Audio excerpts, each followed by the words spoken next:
Assalamualaikum warahmatullahi wabarakatuh. Halo semuanya, jumpa lagi dengan saya Chow Sing Sing, kurator dari Podcast Horror Night Story. Halo, apa kabar semuanya? Semoga kalian pada sehat semua ya. Dan seperti biasanya, pada malam hari ini saya kembali dan akan membawakan sebuah kisah mistis untuk kalian semua. Kisah mistis kali ini datang dari Mas Alfarizi yang menceritakan tentang pengalamannya saat pertama kali bisa melihat makhluk gaib. Seperti apa kisahnya? Mari kita simak. Kuntilanak yang tertawa keras dan kakinya berayun-ayun di atas pohon beringin besar pernah aku melihat dan mendengarnya. Genruwo berbulu tebal hitam yang matanya merah dan hanya diam pernah menghalangiku untuk keluar dari dalam rumah yang lama tidak dihuni. Tuyul-tuyul dan pocong yang meneteskan liur di dalam gentong penjualan makanan pun pernah aku memandangnya. Kejadian itu bermula ketika aku pulang dari rumah kakek yang malam itu dia mengembuskan nafasnya yang terakhir. Sebelumnya, dia memegang tanganku dan memandangku. Waktu itu keadaan sedang genting. Ibuku, tanteku, pamanku, dan adik dari kakekku pun menangis. Tapi aku tidak. Aku memikirkan maksud dari pandangan dan genggaman kakek untukku. Maksud itu kutemui ketika aku pulang untuk mengambil pakaian. Aku cucu pertamanya. Maka nenek ingin aku ikut memandikan kakek. Jalan dari rumah kakek ke rumah orang tuaku tidak begitu jauh. Tapi mesti melewati kebun-kebun pisang dan kebun-kebun tangkil berbatang besar dan rindang. Konon, tidak ada yang berani melewati jalan itu sendirian. Tentu saja ketika malam, karena kerap terdengar suara benda jatuh dari atas pohon. Dan ada juga yang bercerita ada pohon pisang jelmaan pocong bermata hitam, berwajah mutung dan berpakaian lusuh penuh tanah merah. Bahkan pocong itu terbilang jahil, kata masyarakat sekitar. Pocong itu kerap menunjukkan wujud asli secara tiba-tiba. Kampung kami sempat geger karena penemuan petani. Petani tersebut menemukan satu orang pengendara ojek yang asalnya bukan dari kampung sekitar kebun itu. Petani itu menemukannya tergeletak di atas rumput yang berembun. Ketika dibangunkan, ternyata dia bukan pemuda yang mabuk, alias dia pingsan. Ceritanya tukang ojek itu mendapat order untuk mengantar seorang pegawai yang baru pulang kerja. Pegawai itu adalah tetangga kakekku. Pada saat masih membonceng pegawai itu, meski melewati kebun-kebun pisang dan pohon-pohon tangkil serta beberapa pohon randu, tidak sekalipun ada gangguan. Tapi kejadian yang menyeramkan baginya hadir ketika dia seorang diri melajukan kendaraannya melewati kebun itu. Pelan ia melajukan kendaraan. Saat melalui pohon randu yang menjadi tanda antara kebun dan jalan kampung, tukang ojek itu sudah mendengar ada desahan. Dia sempat menengok dan melihat ke arah spion. Tapi tidak ada satupun hal aneh. Hal-hal yang aneh baru ia dapati ketika melalui jalan yang sisinya tumbuh pohon-pohon tangkil. sekelebat bayang putih terlihat menyeberang ke jalan, tapi tidak menghalanginya. Setelah sekelebat bayang, tukang ojek itu kembali mendapatkan gangguan. Gangguannya adalah suara benda jatuh dari pucuk pohon. Suaranya seperti bunyi durian yang jatuh dari atas batang pohon yang cukup tinggi.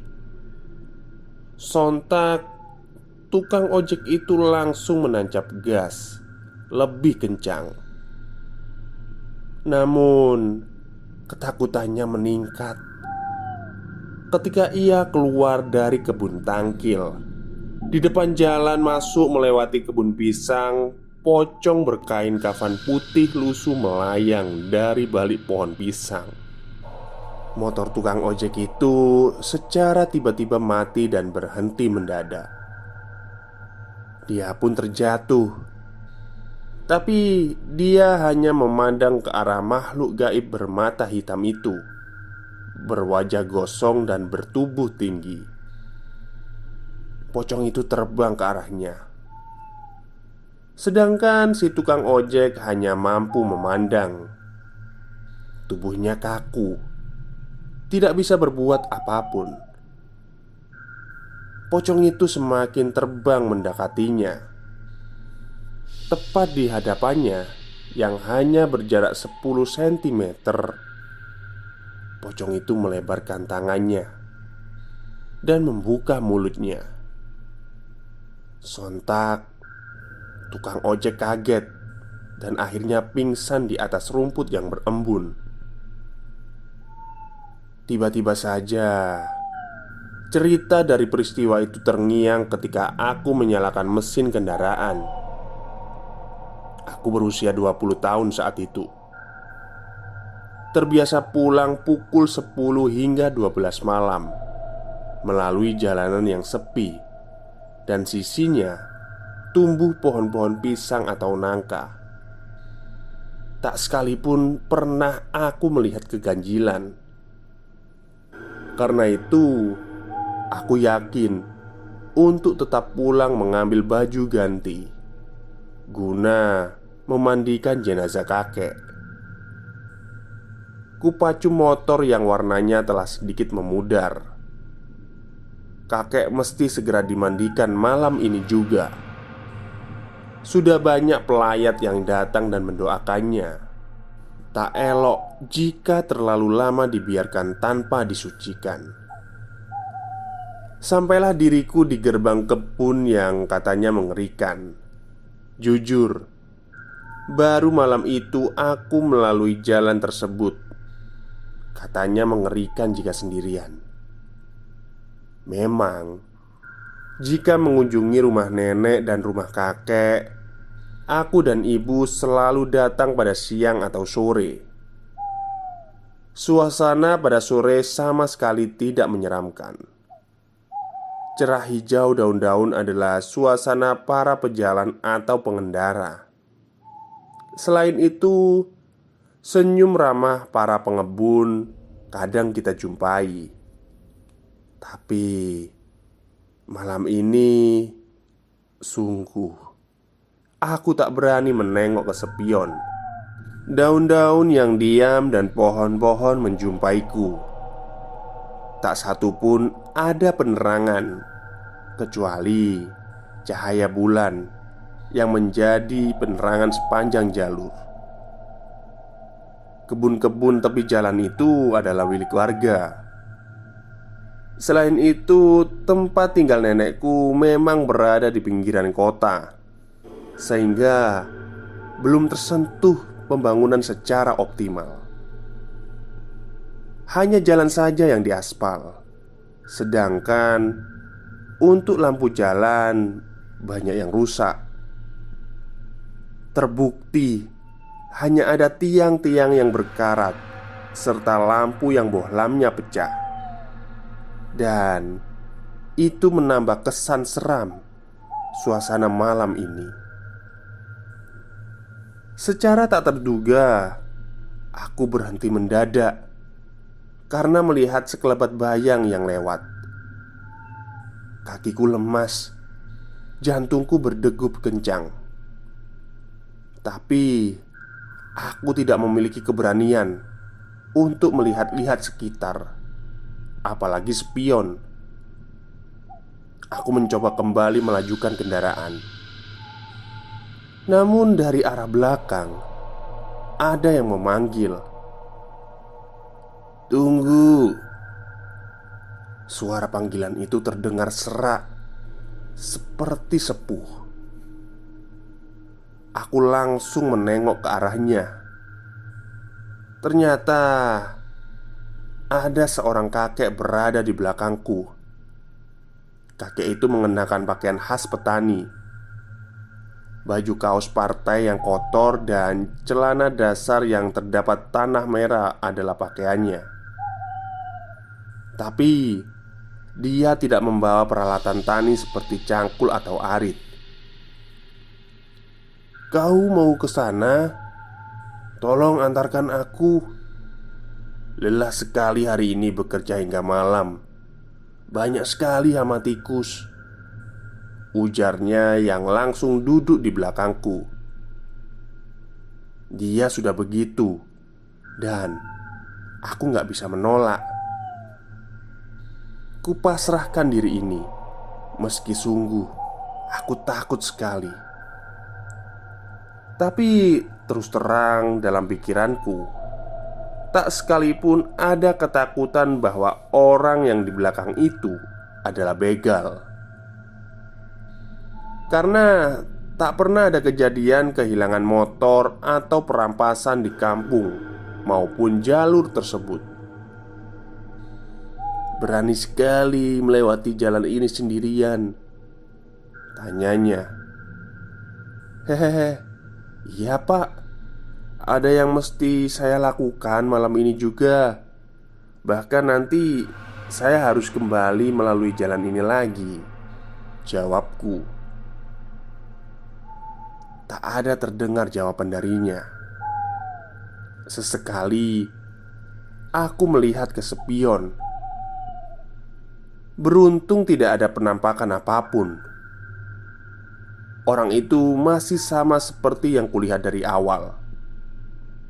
Namun wajahnya tak jelas, karena dia hanya merunduk dan ketutupan pundakku.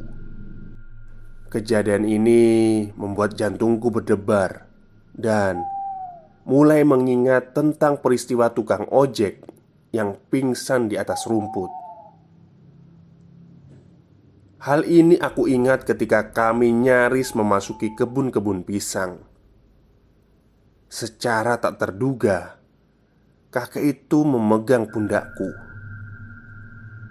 Dingin jemarinya menembus kain kemejaku. Ser. Dia pun menepuk-nepuk pundakku. Mungkin dia ingin aku berhenti. Tapi aku tidak peduli, dan tidak sepatah kata pun keluar dari mulut ini. Aku langsung menambah laju kendaraan.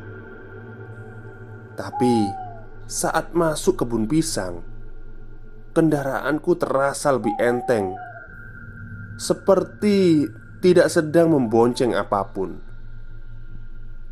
Namun saat kira-kira baru 10 meter melalui kebun pisang, betapa aku terkejut. Di sisi kananku ada pocong yang berdiri tegak.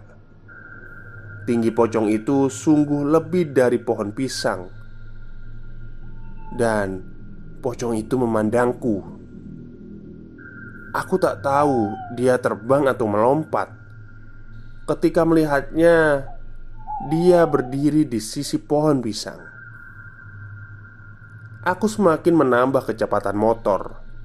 Tapi secara tak terduga di sisi kiriku terbang kuntilanak bergaun putih lusuh. Rambut kuntilanak itu lebih panjang daripada tubuhnya, dan tingginya setinggi pohon kelapa. Dia tertawa keras sekali. Sedangkan aku Tak berani melihat ke arah kanan atau kiri. Fokus ku pandang jalan yang gelap di arah depan.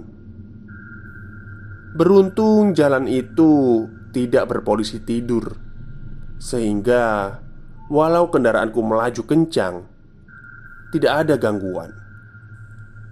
Aku pun sampai pada jalan perumahan. Kampung kakek memang tidak jauh dari perumahan, dan rumah orang tuaku berada di perumahan. Sekat antara perumahan dan perkampungan adalah kebun pisang dan tangkil itu. Setelah sampai di tempat yang terang karena lampu-lampu dan cat-cat rumah warga yang terang, barulah aku memberanikan diri untuk melihat ke spion, bahkan menengok ke arah belakang. Betapa jantungku berdebar sehingga kakiku lemas. Ternyata kakek tadi sudah tidak ada, dan aku meyakini dia tidak mungkin terjatuh atau melompat. Dialah makhluk gaib yang pertama kali menggangguku. Sungguh, ini adalah pengalaman pertamaku. Tapi aku merasa bersyukur karena tidak bernasib seperti tukang ojek yang tergeletak pingsan. Namun, bagaimana mungkin aku bisa melihat makhluk gaib? Sedangkan sejak kecil aku tidak pernah menyaksikannya, kecuali dalam film. Belum sempat pertanyaan itu mendapat jawaban, aku tersadar kalau mesti segera sampai di rumah untuk mengambil baju ganti. Setelah di rumah dan memasukkan beberapa pakaian ke dalam tas, aku langsung menelpon ibu. Aku ingin dijemput karena tak mungkin aku kembali sendirian melalui jalur itu. Kan paman sudah memeringati supaya diantar saja. Tapi kamu ngeyel mau pulang sendirian, ujar ibuku dari HP. Beberapa menit kemudian mobil paman menjemputku. Ternyata di dalam mobil ada paman dan ibu. Aku memahami, paman pun tidak berani melalui jalur itu sendirian. Sepanjang perjalanan aku masih memikirkan, bagaimana mungkin aku bisa melihat itu semua. Apakah karena kekuatan makhluk gaib itu terlalu tinggi hingga mampu mengganggu semua orang tanpa terkecuali? Entahlah. Ada yang mesti segera kulaksanakan, yaitu memandikan jasad kakek. Tapi kejadian yang cukup mengerikan pun menghantuiku ketika sedang memandikan jenazah kakek.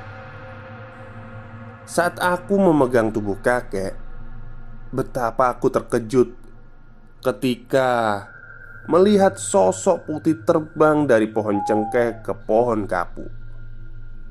Tapi tak jelas karena jaraknya cukup jauh. Area belakang rumah kakek adalah kebun berbagai jenis tanaman, dan ada puluhan ayam kampung peliharaannya. Rumah kakek dan kebun hanya dibatasi dinding dan pintu yang terbuat dari seng. Kebetulan jenazah kakekku dimandikan di situ. Tapi alhamdulillah, aku masih mampu mengontrol diri dan tak mau melihat ke arah bayang itu. Hingga jenazah kakek masih kugenggam erat, dan sesekali aku membasuh tubuh dan menyabuninya. Malam itu benar-benar malam ujian bagiku. Aku berpikir tentang bagaimana aku bisa melihat hal-hal gaib. Tapi ujian itu tidak berlangsung lama. Paman dan ibuku berbicara di dalam kamar, yang kebetulan sejak memandikan jenazah kakek, aku berada di dalam ruangan itu. Bapak itu punya pegangan ya kak? Alhamdulillah ya, dia meninggal tidak begitu sulit. Apa mungkin pegangannya hilang begitu saja tanpa bantuan orang pintar? Ujar pamanku yang memang dia adalah adik dari ibuku. Seminggu yang lalu, Ustadz sudah kemari saat bapak mengerang kesakitan dan ketakutan. Dia membacakan beberapa ayat Al-Quran untuk mengeluarkan beberapa pegangan bapak. Katanya memang masih ada yang belum keluar semua. Dan pegangan yang keluar itu nantinya akan menemukan tubuh yang cocok. Bisa jadi akan pindah ke keturunannya. Tapi Ustadz itu tidak tahu pindah ke keturunannya yang siapa. Jawab ibuku. Dek, sontak aku berhenti memainkan ponsel. Aku teringat bagaimana pandangan mata kakek ke arahku saat sebelum menghembuskan nafas terakhirnya. Dan aku juga teringat bagaimana caranya menggenggam tanganku. Apakah itu tanda kalau kakek mewarisi pegangannya untukku, batinku? Tak lagi banyak pertanyaan yang membebani pikiran dan perasaan ini setelah mendengar percakapan paman dan ibu. Aku mulai yakin kakek memang mewarisi pegangan itu kepada cucunya ini. Karena sejak kejadian malam itu, hari-hari yang kulalui lebih akrab dengan dunia gaib. Jika ada kesempatan, aku akan menceritakan kisah-kisah penglihatanku. Mungkin bisa dijadikan pelajaran atau pengalaman. Terima kasih. Oke, terima kasih kepada Mas Alfarizi yang sudah membagikan pengalaman mistisnya kepada podcast Horror Next Story. Dan memang ya, orang yang punya pegangan itu, mohon maaf, matinya itu sulit. Ya nggak tahu kenapa ya. Karena ini kejadiannya nyata, memang pernah ada di desa saya juga. Sampai harus memanggil kiai untuk melepaskan pegangannya itu. Ya ketika lepas itu macam-macam bentuknya. Ada yang bentuknya keris kecil, terus ada yang kayak apa ya, batu akik gitu. Ya macam-macam lah. Dan untuk pocong yang berada di kebun tangkil ya Mas Alfarisi, memang rata-rata itu dia bisa menyerupai pohon. Apalagi kuntilanak yang tingginya setinggi pohon kelapa, itu juga saya percaya. Karena saya pernah melihat di suatu artikel itu ada yang membahas hal seperti itu. Ini kalau melihat ceritanya ini kayaknya Mas Alfaris ini bukan orang Jawa ya. Kayaknya orang luar lah, kayak Kalimantan mungkin kalau melihat ceritanya. Oke, mungkin itu saja yang bisa saya sampaikan pada malam hari ini. Kurang lebih saya mohon maaf. Selamat malam dan selamat beristirahat.